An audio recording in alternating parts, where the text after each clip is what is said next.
लेवीय व्यवस्था अध्याय 5।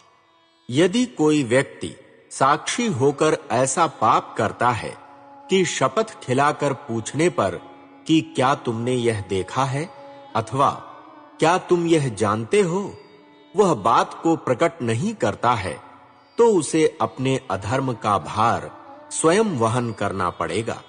अथवा यदि कोई व्यक्ति किसी अशुद्ध वस्तु को, चाहे वह अशुद्ध वन पशु, अशुद्ध पालतू पशु या अशुद्ध रेंगने वाले जीव जंतु की लोथ हो, स्पर्श करता है और उससे यह बात छिपी रहती है, तो वह अशुद्ध और दोषी हो जाएगा।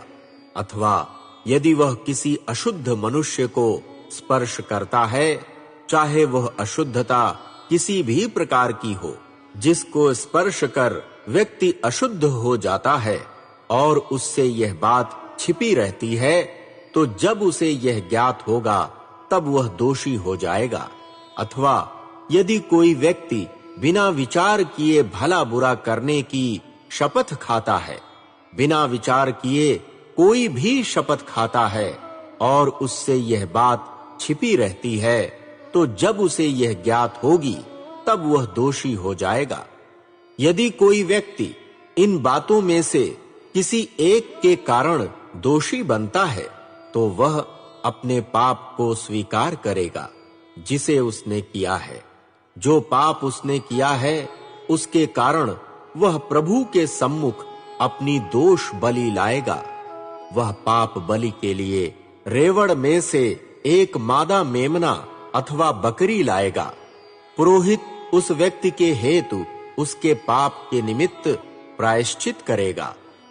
यदि वह मेमना या बकरी चढ़ाने में असमर्थ है, तो जो पाप उसने किया है, उसके कारण वह प्रभु के सम्मुख अपनी दोष बलि के रूप में 2 पंडुक या कबूतर के 2 बच्चे लाएगा। उनमें से एक बच्चा पाप बलि के लिए और दूसरा अग्नि बलि के लिए। वह उनको पुरोहित के पास लाएगा। पुरोहित पाप बलि के पक्षी को पहले चढ़ाएगा। वह उसका सिर गर्दन के पास से मरोड़ देगा, पर उसे अलग नहीं करेगा। वह पाप बलि का कुछ रक्त वेदी की एक ओर छिड़केगा, परंतु शेष रक्त वेदी की आधार पीठिका में बहाया जाएगा। यह पाप बलि है। तत्पश्चात वह दूसरे पक्षी को विधि के अनुसार अग्नि बलि में चढ़ाएगा। पुरोहित उस व्यक्ति के हेतु उसके पाप के निमित्त जो उसने किया है प्रायश्चित करेगा और उसे क्षमा प्राप्त होगी। यदि वह 2 पंडुक या कबूतर के 2 बच्चे चढ़ाने में असमर्थ है, तो जो पाप उसने किया है उसके कारण वह प्रभु के सम्मुख अपनी पाप बलि के रूप में 1 किलो मैदा लाएगा। वह उस पर तेल नहीं डालेगा, वह उस पर लोबान भी नहीं रखेगा, क्योंकि यह पाप बलि है। वह उसको पुरोहित के पास लाएगा।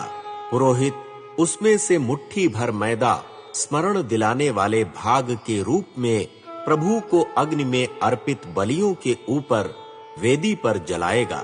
यह पाप बलि है। पुरोहित उस व्यक्ति के पाप के लिए जो उसने इन बातों में से किसी एक बात में किया है प्रायश्चित करेगा और उसे क्षमा प्राप्त होगी।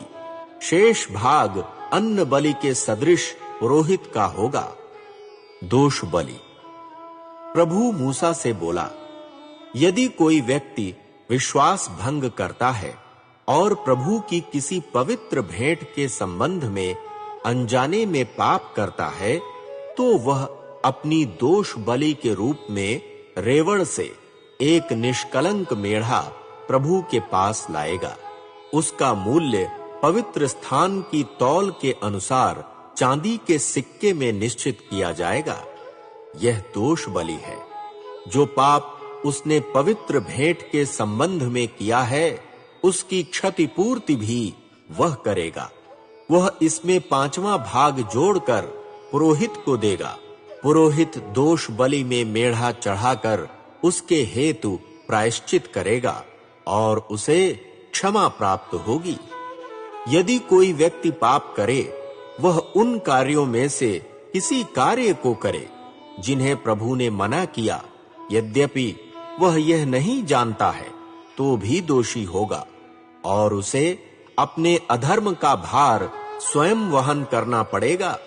वह रेवड़ में से एक निष्कलंक मेढ़ा पुरोहित के पास लाएगा। मेढ़ा उतने ही मूल्य का होगा जितना पुरोहित दोष बलि का निश्चित करेगा।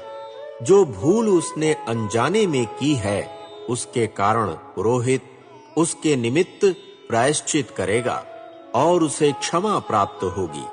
यह दोष बलि है।